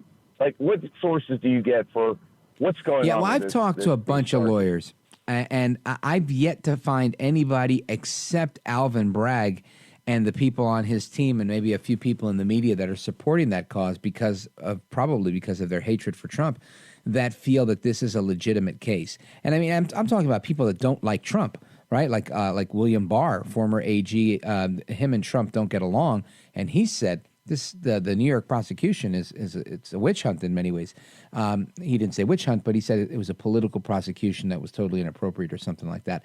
So I think from the perspective of differing legal minds, differing opinions of Trump, everybody has the same opinion. This is a bogus case. Now, does that mean it's not going to work? No, I don't think that's what it means. I think they're going to try their very best to tie him up. And one of the first things they've done is they're stretching this out into December. So we won't hear anything else until December, when he goes back to court to see whether all of the requests that the legal team is going to make, like the request to change the venue, get rid of the judge, this, that, and the other, all of these different motions that they're going to make, all of that will be entertained in December as they're gearing up for the primaries. So it's unfortunate in the timing for Trump. It's super fortuitous and by design for the prosecution, the left, and the Democrats, because this is exactly what they want to do, is to hurt his campaign, to hurt his candidacy, and obviously hurt America by not allowing him to have his day of really running fairly, right? He's running with all these obstacles. So do I think anything happens with this? I don't, actually. I think what they're trying to do is exactly what they're doing. They want to say they've indicted him. They want to repeat that over and over to make it look like there's a pattern here. So, twice impeached. He's been indicted. Maybe by then they'll have another indictment in Georgia or somewhere else. They're going to try and indict him everywhere they can. Whether or not they can make the case, I think, is a different story. They probably won't make the case, but they're going to try and indict him anyway, just to continue to throw shade on him, so that people say, you know what, I like Trump, but he's got too much baggage. He's got too many people coming after him. It's going to be impossible for him to win. So I might as well go with somebody else. That's exactly what they want. It's like a legal battle of attrition. That's exactly what they're doing, and that's exactly why I'm glad Trump is the way he is. He doubles down, he sticks to his guns, and he says, oh yeah, you want to, it's like Scarface. Yeah, you want to play rough? Okay, we'll play rough. Say hello to my little friend, that type of thing. So that's my thought on what happens there, Brody. Yes, and have you met him ever one-on-one? I've talked to Trump on the phone a number of times. I haven't hung out with him. Oh, wow. You know what? And I'll tell you what, man, I know a million things you want to say. Just say Brody in Pittsburgh, he's just amazed by him, and I hope that he can make it back and save everything. I know he's a New Yorker. I'm half a New Yorker. He's kind of like shoot from the hip. That's the good half in you, Brody, right? All right, big shout out to everybody on KDKA in Pittsburgh. Brody, thanks for the call. We're going to continue with your calls straight ahead. Don't go anywhere. 833-4-VALDEZ, 833-482-5337. We're coming right back. Don't go anywhere and don't move a muscle.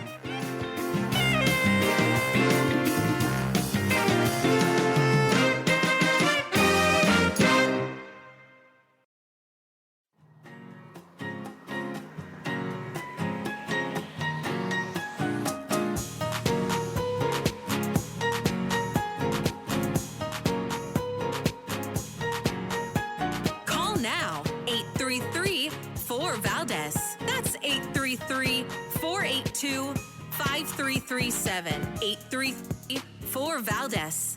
That's Valdez with an S. And the extreme MAGA Republicans are trying to sensationalize an issue that doesn't really exist in the way that they are falsely portraying.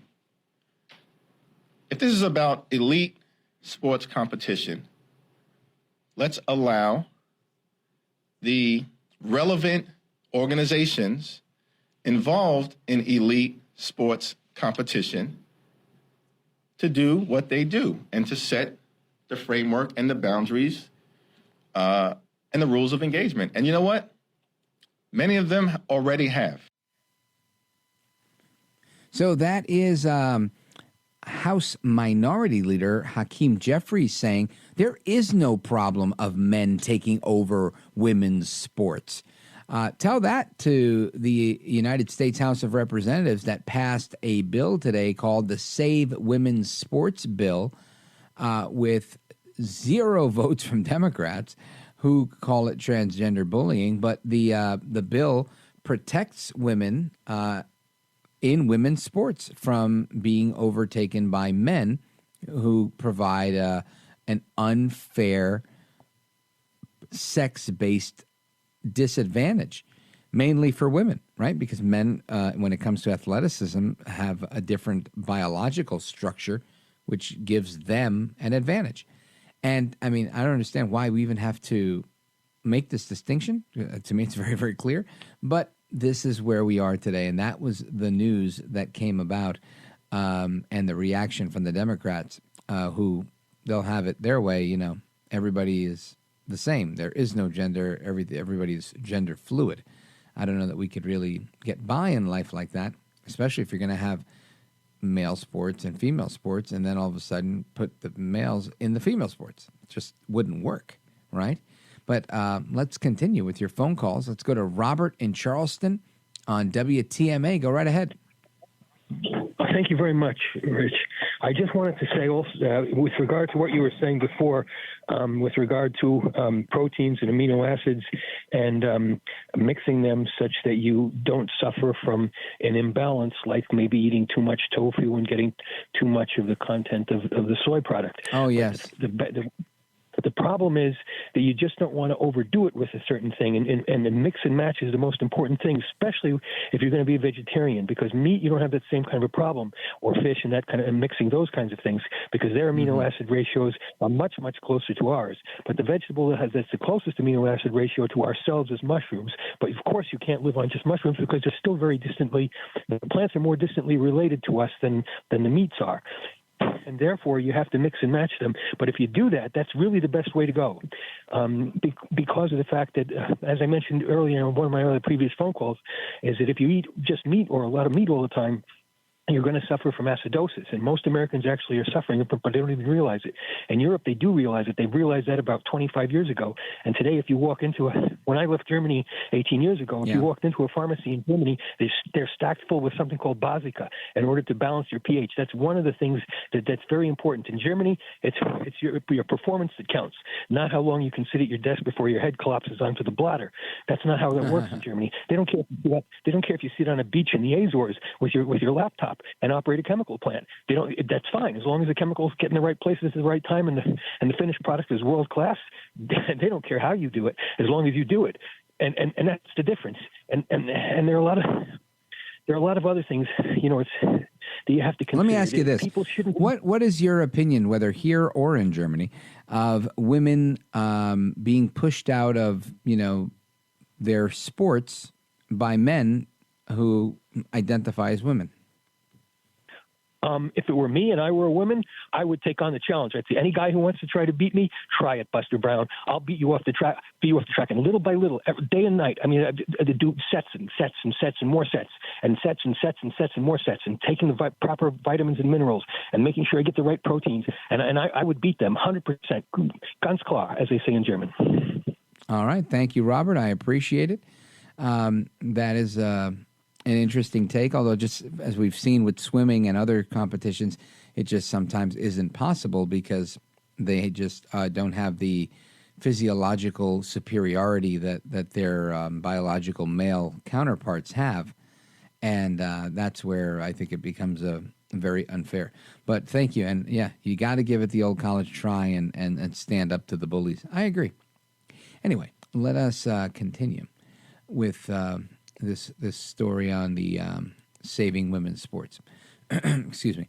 So with the passage of the bill, the Protection of Women and Girls in Sports Act passed in a 219 to 203 vote. This happened earlier today on Thursday. All the yes votes came from Republicans and all the no votes came from Democrats. Now, people say we live in a polarized society. Well, this is why, right? I mean, anybody in their right mind should have voted for this. If you were not in your right mind and you decided to take exception to this, all right, let's say you got one or two people that say, no, we should have biological males in women's sports. And they feel that that's right and appropriate and good. How is that still the entire Democratic caucus in the United States House of Representatives? It's not. This is clearly a partisan issue. And they've politicized it in a partisan manner. And it's wrong. But yet, they're the first ones to point the fingers at us, right? Saying, no, it's you guys, conservatives. It's you guys, patriots. It's you guys, Republicans. It's you guys that are bad. It's you guys, the biological males that, are what do they call it? Cisgender, right? And it's just fascinating to me that we even have these conversations today. Anyway, more from you guys straight ahead. The phone number is 833-4-VALDEZ, 833-482-5337. This is America at Night with Rich Valdez. Call now, 833-4-VALDEZ. That's 833-482-5337. 833-4-VALDEZ. That's Valdez with an S.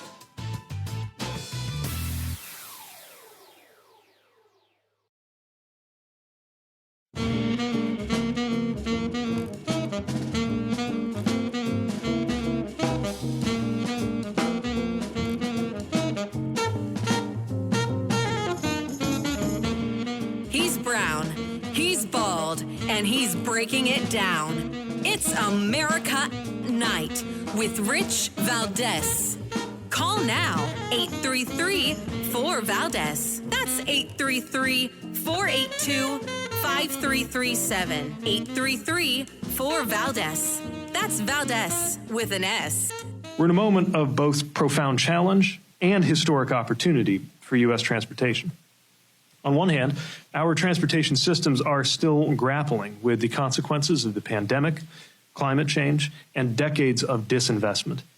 Industries have become more concentrated, often slashing staff and leaving the system less competitive. And when something goes wrong, Americans bear the burden, from millions of airline passengers stranded during the holidays to the residents of East Palestine, Ohio, after the Norfolk Southern train derailment there. So that is Secretary of Transportation Pete Buttigieg. Now, Mayor Pete, he's former mayor of South Bend, Indiana. Every time, I find it remarkable, and maybe it's me. It could just be my own bias towards some of these issues. But how is it that you get a guy, a cabinet secretary, who every time he's on the record making a comment, it's always about some woke agenda, right? He says that transportation is being deeply affected by the pandemic, and he goes on to talk about climate change. And at what point do we say this is just infrastructure and a lack of leadership, a lack of direction at the federal level or whatever level, and just taking the onus and saying we need to do better? I mean, not even Eric Adams in New York City tries this stuff, right? Imagine Eric Adams saying, we're fighting crime because of climate change, right? He would never say such a thing because he would be laughed out of the city, and realizing this is a result of his politics, his pro-crime progressive policies, not because of climate change, right? I mean, I don't even see how one, and the other it can even be combined, but that's lamentably the case.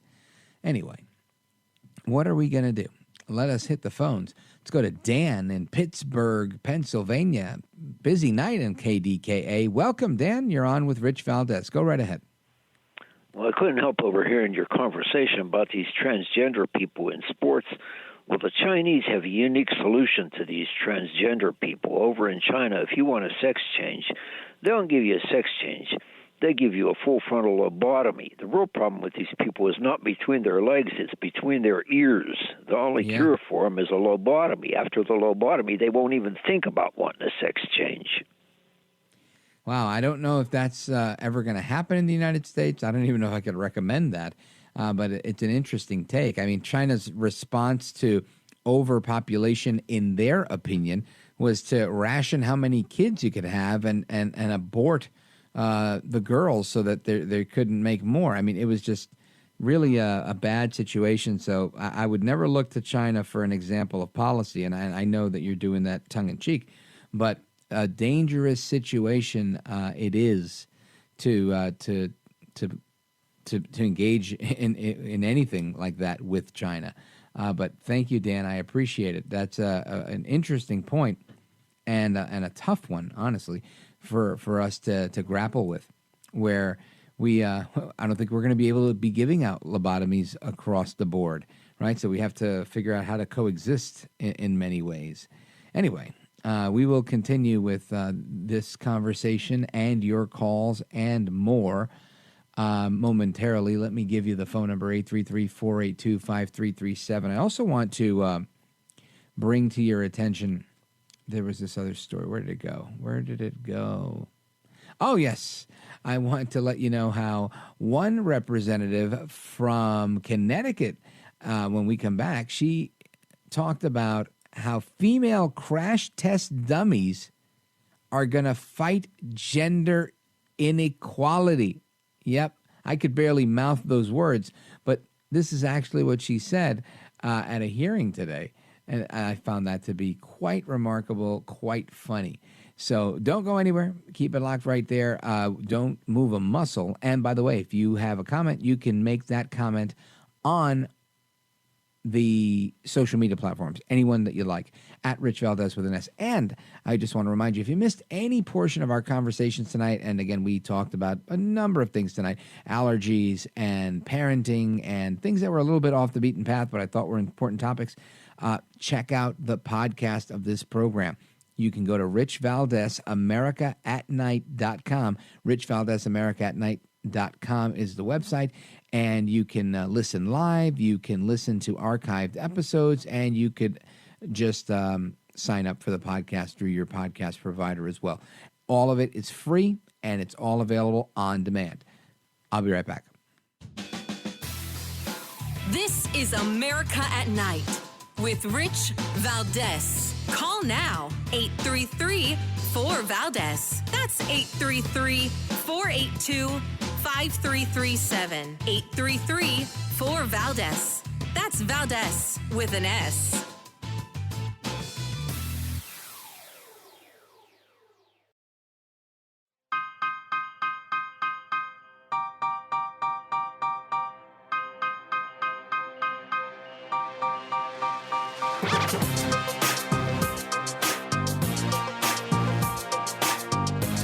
No hair, no care, and live on the air, it's Rich Valdez. You also plan to make important investments to address the roadway safety crisis, including the critical funding that would accelerate the development. And this is an area I've written to you about, of the use of female dummies in crash testing. This will start to fight the gender inequity among vehicle safety and crash victims. Yes, you heard it right. That was Representative, let's see her name here, Rosa DeLauro, and she's talking about how Transportation Secretary Pete Buttigieg wants to spend $20 million on female crash test dummies. Now, I would never, I guess if gun to my head, I would have said, yeah, I guess the crash test dummies are men. However, they've never struck me as men. They struck me as dummies in the place of humans, right? And the fact that we want to give gender to the dummies, but we don't want to give gender to the humans that in some cases are acting like dummies, boggles the mind.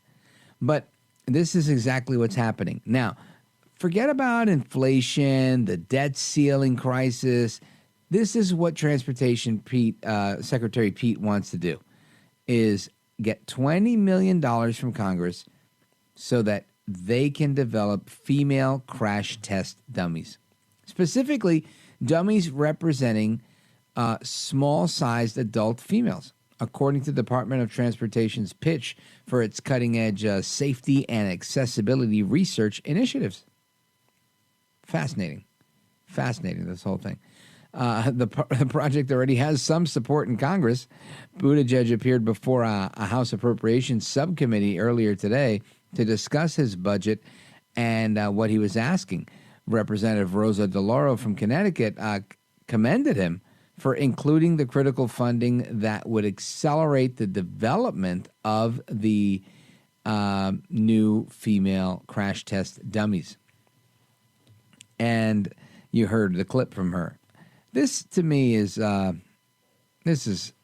very interesting, right? That this is where we are. We're at a place where we are looking for female crash test dummies, and we have a Supreme Court justice that can't even acknowledge what a woman is. Fascinating. This is the result of the media, right? A media that's been complicit in spreading so many tidbits of falsity, right? Of just fake news, fake phony fraud.